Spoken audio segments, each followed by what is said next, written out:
Hello friends, welcome back to my channel. আশা করি সবাই ভালো আছো, আমিও ভালো আছি। তো গতকাল একটা লাইভ এসছে অবশ্যই বেচুর লিগাল টিমের পক্ষ থেকে। তো সেই লাইভ নিয়ে কিছু তো বলতেই হয়, সবসময় বলি।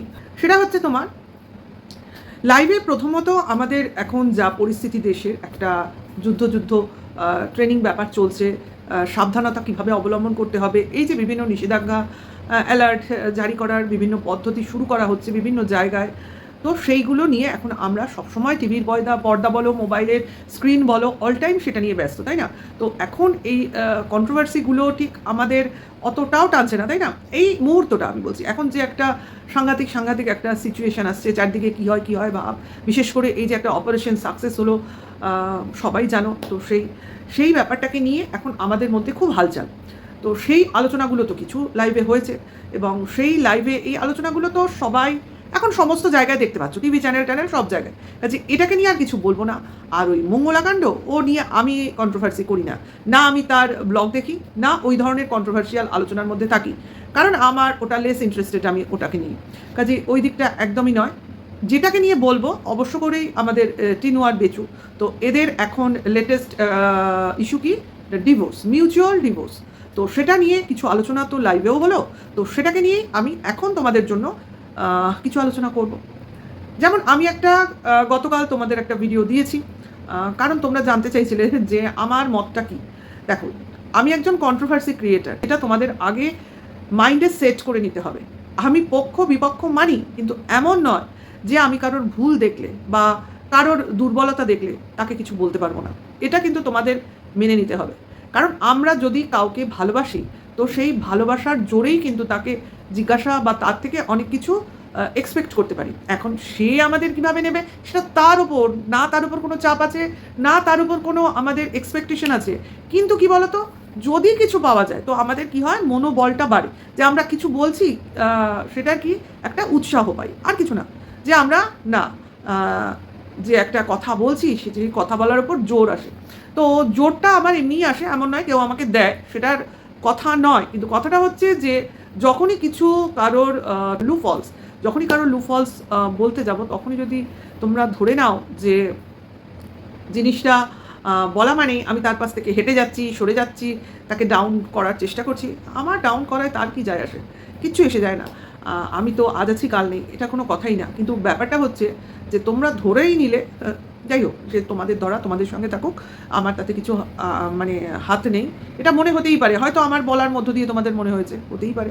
তো তার জন্য আমি তোমাদের দোষ দেবো না। হয়তো আমি তোমাদের এমন কিছু বলেছি যাতে তোমাদের এটা মনে হয়েছে, ঠিক আছে, অসুবিধা নেই, মনে হোক। একটা সময় আসলে লোকের কাজই হচ্ছে পরিচয়, মুখের কথায় কি যায় আসে, ঠিক আছে। তো চলে আসি লাইভে, কি আমরা কথাবার্তা শুনলাম। দেখো, তোমাদের আমি গতকাল ভিডিওতে বলেছিলাম যে টিনু আর টিনুর মা গেছিলো কোর্টে, কিন্তু একা যায়নি। তো সেটা তোমরা জানতে পেরে গেছো, লাইভে বলে দিয়েছে তোমার বেচু লিগাল টিম।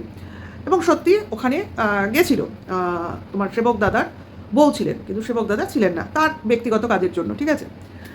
এখন দেখো, সবাই বলছো যে সেবক দাদাকে টিনু ছেড়ে দিয়ে নতুন কোনো উকিল অ্যাপয়েন্ট করেছে, এগুলো তো বলছিলে, কিন্তু তা নয়। সেবক দাদা কোনো উকিল নয়, তার বউও কোনো উকিল নন। অ্যাকচুয়ালি তারা হেল্প করেছে উকিলের মানে উকিলের সাথে যোগাযোগ করতে, ঠিক আছে। তো সেই উকিলও কিছু চেঞ্জ হয়নি। তো সেটাও আমি তোমাদের এই ভিডিও মারফত, কমেন্টসের মারফত এর তার থেকে জেনেছি। তো সেটাই হলো ব্যাপার। আর যেটা শুনলাম, ওখানে গেছিল, প্লাস তোমার টিনার বাবা ছিল, ওদিকে বেচু একা ছিল এবং বেচুর পক্ষের উকিল ছিল। হ্যাঁ, এটুকু আমিও শুনেছি, সেটাই আমি তোমাদের কাছে বলেছি। কিন্তু কারোর থেকে খবরটা না বেরোলে আমার বলাটা আমি মনে করিনি যে ঠিক হবে, ঠিক আছে। কোনো ভিডিওতে দেখলাম, তো আমি নিজে ওটা শিওরভাবে বলতে পারলাম। তার মানে আমি যেটা শুনেছি সেটা সত্যি। এমন নয় আমি ওনার কাছ থেকে শুনেছি, নিশ্চয়ই জানো আমার ওনাদের সঙ্গে আমার কারোর সাথেই কোনো মানে যোগাযোগ নেই। এমন কিছু কথা চলে আসে, ঠিক আছে, সে কোথা থেকে, সেও কোনো ভিডিও মারফতে এসছে সেটা নয়। যাই হোক, এই লাইফটা যেহেতু ওনার সবাই দেখে, সেই জন্য বলছি, মানে এটা সর্বজন গ্রাহ্য হয়ে যাবে এইবার। তারপরে ভেতরের সত্য মিথ্যা তারও তো আবার অনেক রকম এভিডেন্স থাকে, তো সেটার উপর আমরা জোর দিয়ে বলতে পারি না। যেমন ওনার কথাবার্তার মধ্য দিয়ে আমরা জানলাম, টিনার তরফ থেকে টিনা জানিয়েছে যে না, তার কোনো ডিম্যান্ড আছে এবং সে তার ছেলেকে চায় না, সেটা সে বলে দিয়েছে, এটা লাইভে বলেছে, ঠিক আছে। এবার আমরা টিনার তরফ থেকে কিছু শুনিনি, সেই জন্য বিশ্বাস করা না করাটা আমাদের যার যার তার ওপর, সেটা আমি বিশ্বাস করব কি করব না সেটা আমার ব্যাপার, ভিউয়ার্সরা বিশ্বাস করবে কি করবে না সেটা তার ব্যাপার। কিন্তু টিনু কিন্তু ক্লিয়ার করে দিয়েছে সে তার ছেলেকে চায় না, ঠিক আছে। এমনকি মানে সে দেখতেও চায় না কিনা সেটা অবশ্য পরিষ্কার করে শুনিনি, ছেলেকে চায় না এটুকু বলে দিয়েছে। আর বেচু বলেছে সম্ভবত ওই একটা 5 লাখ টাকার যে ফিক্সড ডিপোজিট ছিল, যেটা কিনা টিনু এবং বেচুর নামে করা, তাদের ছেলেদের 18 বছর হলে যেটা তার ছেলের নামে অটোমেটিক্যালি ট্রান্সফার হয়ে যাবে, তো সেই টাকাটা বেচু বলেছিল টিনু যাতে বেচুর নামে করে দেয়। তো সেক্ষেত্রে টিনুর তরফ থেকে বলা হয়েছে যে এরম করার কোনো মানে হয় না, কারণ এটা যখন দুজনের নামেই আছে এবং এরা কেউই টাকাটা উইথড্র করতে পারবে না, এবং এটা এরকমই থাকুক, 18 বছর পর এটা অটোমেটিক্যালি ছেলের নামে ট্রান্সফার হয়ে যাবে। কাজে এটা আর মানে না মা না বাবা এরমভাবে আলাদা করার, ডিভাইড করার প্রয়োজন নেই, ওটা ছেলেরই থাকবে, ঠিক আছে। এইটা শুনেছি, মানে এটা লাইভেই হয়েছে যে এটার উপরেও বেচুর ডিমান্ড ছিল, কিন্তু সেটা কাটছাট হয়ে গেছে, মানে বেচুর এতেও কোনো আপত্তি নেই। আর বেচুর তরফ থেকে একটা ডিমান্ড করা হয়েছে, সেটা হচ্ছে বেচু গয়না ফেরত চেয়েছে।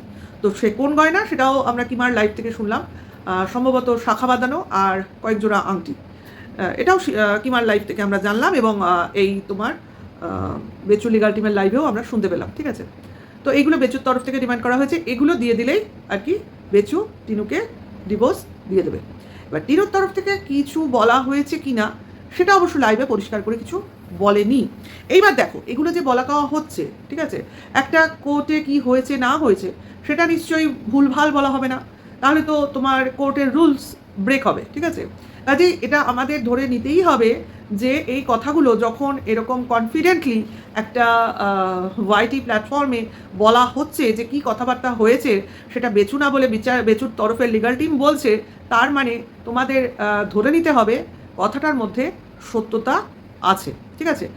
এইবার নেক্সট টিনু কি বলবে, বেচু কি বলবে, সেটা তো আলাদা আলাদাভাবে আমরা দেখব, কিন্তু আপাতত একটা তোমার এর কথার বিশ্বাসযোগ্যতার জায়গা আছে, ঠিক আছে। এইবারই তোমরা হয়তো প্রশ্ন করবে, এইবার আপনি কি করবেন, ছেলেকে তো নেবে না বলেছে, তাই না? হ্যাঁ, সেটা কথা, কিন্তু আমি সেটাও দেখতে চাই। এখনও কিন্তু শেষ হয়নি এই লড়াই, মানে আদতে কি হবে, মানে বেচু কি করবে, টিনু কি উত্তর দেবে, এই যে 2-3 দিনের যে টাইম, সেটা আদতে কে নিয়েছে, এই জিনিসগুলো কিন্তু আমাদের সামনে এখনও ক্লিয়ার হয়নি।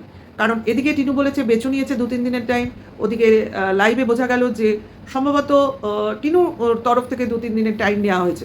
যাই হোক, এখনও কিন্তু আমরা কোনো ব্যাপারটা ক্লিয়ারলি জানতে পারিনি, মানে সবই বলা হচ্ছে কিন্তু পয়েন্টগুলো এক জায়গায় আসছে না, ঠিক আছে।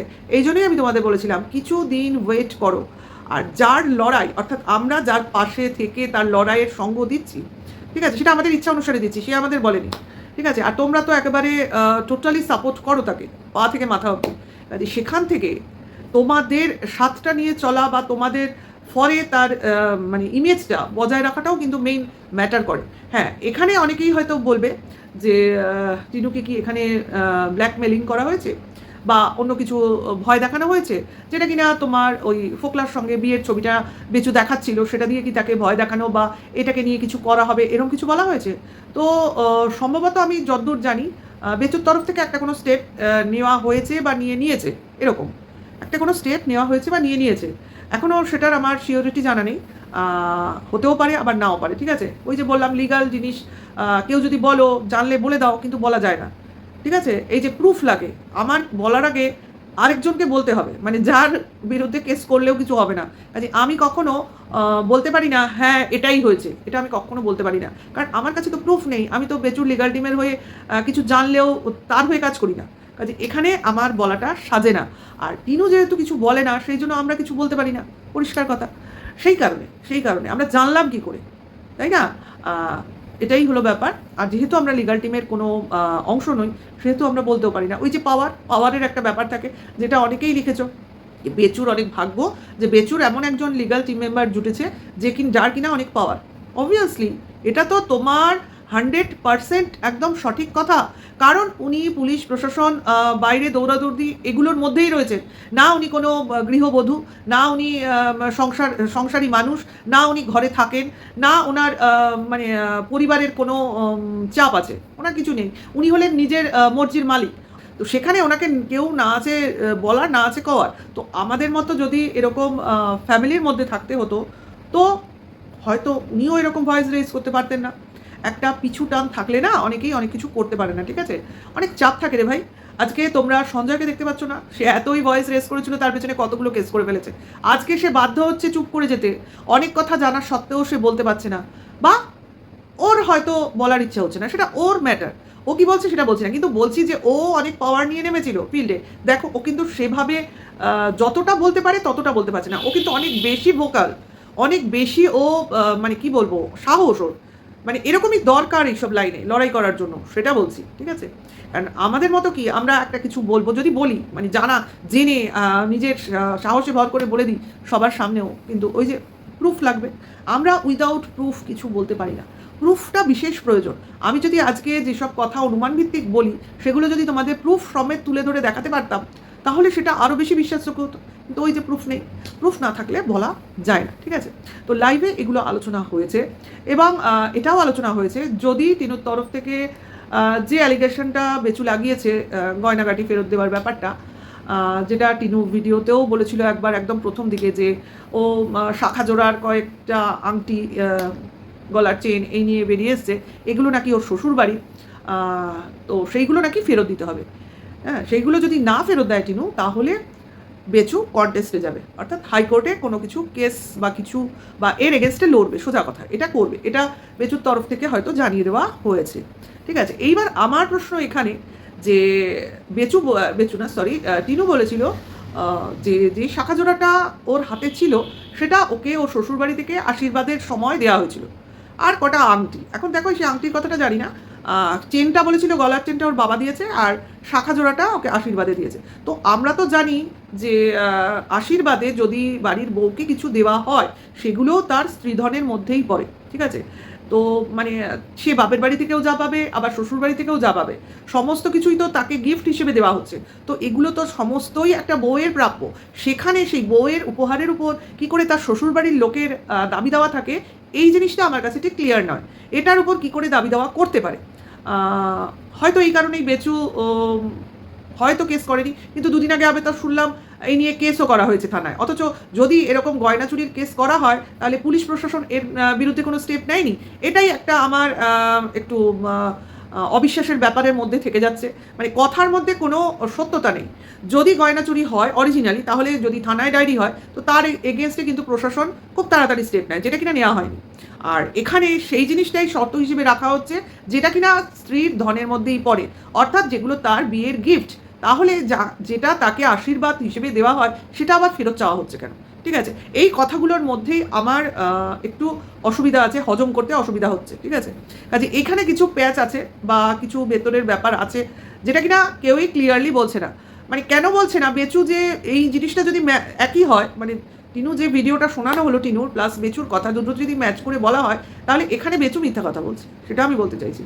যে যেটা ও বলছে চুরি, সেটা অ্যাকচুয়ালি টিনুরই প্রাপ্য, তাহলে কেন চুরি? ঠিক আছে, এইবার লিগাল টিমের যে লাইফটা হলো, সেখানে তার কথা মতো এই যে গয়নাগাটি টিনু নিয়ে এসছে, ঠিক আছে, সেটা তো স্ত্রীধন। তো সেক্ষেত্রে তার কথা মতো বাচ্চাটার মাও রোজগার করে, বাচ্চাটার বাবাও রোজগার করে, সেক্ষেত্রে বাচ্চাটার পারভারিশের দায়িত্ব বাবা মা দুজনের, অর্থাৎ দুজনকেই সেক্ষেত্রে কন্ট্রিবিউট করতে হবে। তো অবভিয়াসলি কথাটা কোনো অন্যায্য কথা নয়, অবশ্যই কন্ট্রিবিউটেড করার কথা, কিন্তু সেক্ষেত্রে অধিকারটাও তো ডিভাইডেড হবে। বাচ্চার উপর মারও অধিকার থাকবে, যেরকম কিনা বাবারও অধিকার আছে। তাহলে যেই কন্ট্রিবিউশনের কথাটা আপনি বলছেন, সেই কন্ট্রিবিউশনের কথাটাই আপনি রাখুন, এবং তার সঙ্গে মায়ের অধিকারটাও গ্রাহ্য করে নিন, এটাই তো বেটার। আমার এটাই বেটার মনে হয়েছে। তো লাইভে এই কথাগুলোই হয়েছে, আমি তার একটা জিস্ট তোমাদের সামনে নিয়ে আসলাম। এরপরে ভবিষ্যতে দেখা যাবে যে এই প্রবলেমটা আবার কোন দিকে মোড় নিচ্ছে, ঠিক আছে? আশা করি তোমাদের বুঝতে সুবিধা হয়েছে, অন্তত আমি ক্লিয়ারলি বলতে পেরেছি। বাদ বাকি পরে আবার কথা হবে, এখনকার জন্য এইটুকু। সবাই ভালো থেকো, সুস্থ থেকো, এবং টাটা, বাই।